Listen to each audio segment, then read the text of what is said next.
ठीक है, हो सकता है परिवार में विघटन हो जाती है, कुछ चीजें होती हैं जिसके साथ हमें आगे बढ़ना होता है। हमने पढ़ाया लिखाया, हमारे भाई सब लोग हमारे साथ लगकर काम किए। आज हमारा एक 100 आदमियों का जो ग्रुप है, वो सारे लोग एक साथ मिलकर हम लोग काम करते हैं। बड़ा एक बहुत सारे लोग हमारे साथ जुड़े हुए हैं, हम भी उनके साथ जुड़े हुए हैं। तो पता नहीं किनके भाग्य से हम लोग आज इस स्थिति में है, इस पोजीशन में है। मैंने आपको अवगत कराया कि जब मैं पढ़ नहीं पाया अपने परिवार के, और लोग मुझे कहते थे कि ये पागल का बेटा क्या कर पाएगा। आज देखिए इस पागल के बेटे ने क्या कर दिया। एशिया का सबसे बड़ा कोल्ड स्टोरेज मेरे पास है, पूरे एशिया में 16 एकड़ का कोल्ड स्टोरेज को मैं चलाता हूँ आज। तो ऐसा नहीं है, स्थिति ऐसी बन सकती है। हम सब कहीं न कहीं अगर मेहनत करें तो स्थिति बन सकती है।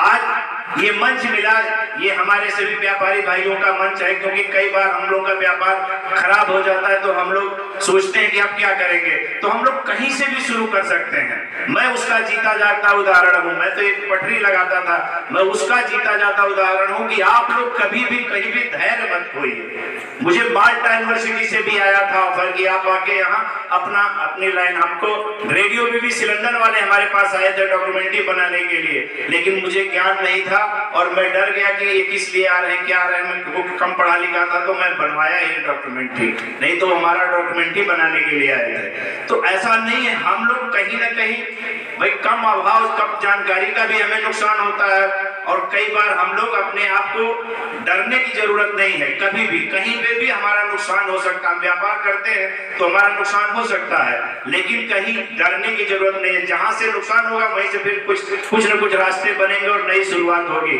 हम कोई भी व्यापार करें, कभी भी हमें उन्नति मिल सकती है, प्रगति हमें कभी भी मिल सकती है। हमें डरने की जरूरत नहीं है, हर जगह हमें उससे लड़ने की जरूरत है। क्योंकि मैं एक पटरी पर काम करता था, मेरा पटरी का दर्द हमेशा रहा। मैं 2014 में पटरी के लिए आमरण अनशन किया।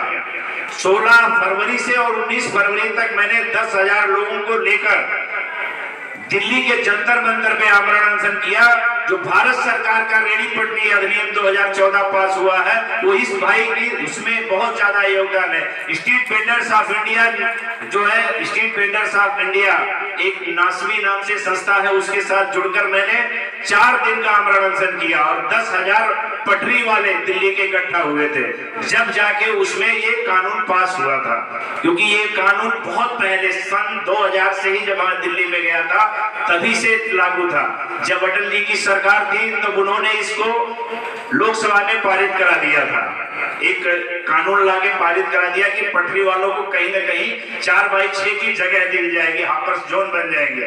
तो हम लोग उस संस्था से तभी से जुड़े हुए थे, लेकिन जब हम लोग बहुत प्रगति कर लिए तो हमें लगा कि कहीं न कहीं हमारे पटरी वाले भाइयों को भी ये व्यवस्था मिलनी चाहिए। आज आप लोग जब देखते होंगे देश के काफी हिस्सों में या लखनऊ में vending zone, no vending zone लिखा होता है। तो वेंडिंग जोन वही है जैसे रेलवे स्टेशन से 100 मीटर दूर आपका वेंडिंग जोन बन सकता है। आप रेलवे स्टेशन के सामने भीड़ नहीं लगा सकते हैं, लेकिन उससे 100 मीटर दूर कहीं पे भी आपको 4/6 की पक्की जगह मिल जाएगी, जिसमें पुलिस आपसे पैसा नहीं वसूली करेगी।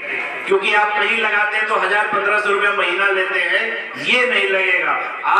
मुझे भली बात याद है, मैं आप लोगों को 2 मिनट लेता हूं मंचा सिंह नेतागढ़ से क्षमा याचना करते हुए। जब हम लोग सारे लोग उस टाइम मनमोहन जी की सरकार थी, हम लोग आमरण अनशन किए हुए थे, राजू शुक्ला फेयर मिनिस्टर थे, तो हम लोग वहां उनसे मिलने गए कि हमारा ये बिल अगर पास नहीं होगा तो लैप्स में चले जाएगा, अगली सरकार आएगी पता नहीं होगा कि नहीं होगा। ये राज्यसभा में अटका हुआ था, लोकसभा में पारित पहले हो गया था, उसके बाद वैसे अटका कि ये सरकार लैप्स हो जाती तो खत्म हो जाता ये बिल। स्टैंडिंग कमेटी में गया 2-3 बार ऐसे लटका।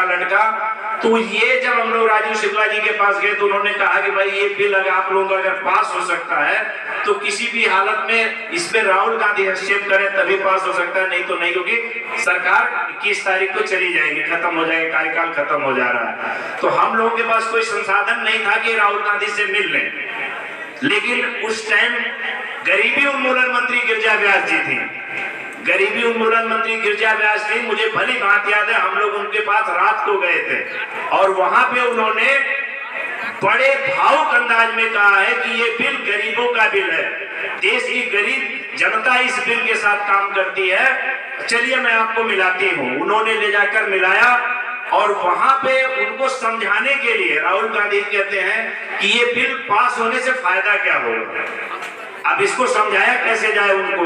हमने कहा सर, देश में 5 करोड़ लोग रेडी पटरी पर जीवन यापन करते हैं और ये सब गरीब तबका के हैं। आप कहते हैं गरीबी हटानी है, तो गरीबी हटाने के लिए पहले रेडी पटरी वालों को हटाना पड़ेगा। जब आप उसको हटाने की बात करेंगे, ये गरीबी कैसे हटेगी जब रेडी पटरी पे ही वो 1500 रुपया देंगे, 200-300 रुपया बिजली वाले को देंगे बल्ब जलाने का, तो उनको कैसे लाभ होगा। तो क्या इसे क्या करता मैं 4x6 की जगह देंगे आप 5 करोड़ लोगों को अगर कनेक्शन देंगे बिजली का तो उनसे फायदा होगा। 240 रुपया पर मंथ उनको किराया देंगे आप, जो जमीन देंगे और बना के हॉकर्स जोन देंगे, तो 5 करोड़ लोग 240 रुपया महीना आपको देंगे और बिजली का बिल भी देंगे। तो जो अभी फ्री में बिजली फूंकते हैं और पुलिस को पैसा देते हैं उनको बचेगा। तो बताइए आपके पास एक परिवार में अगर 5 लोग रहते हैं तो 25 करोड़ जनसंख्या आपकी गरीबी रेखा से ऊपर हो जाएगी और ये टैक्स पेड हो जाएगी। तो इस आधार पर उन लोगों ने पता नहीं दिमाग में आ गया और उन्होंने उस चीज को ध्यान में रखते हुए उस दिन टेबल कर दिया और बिल पास हो गया।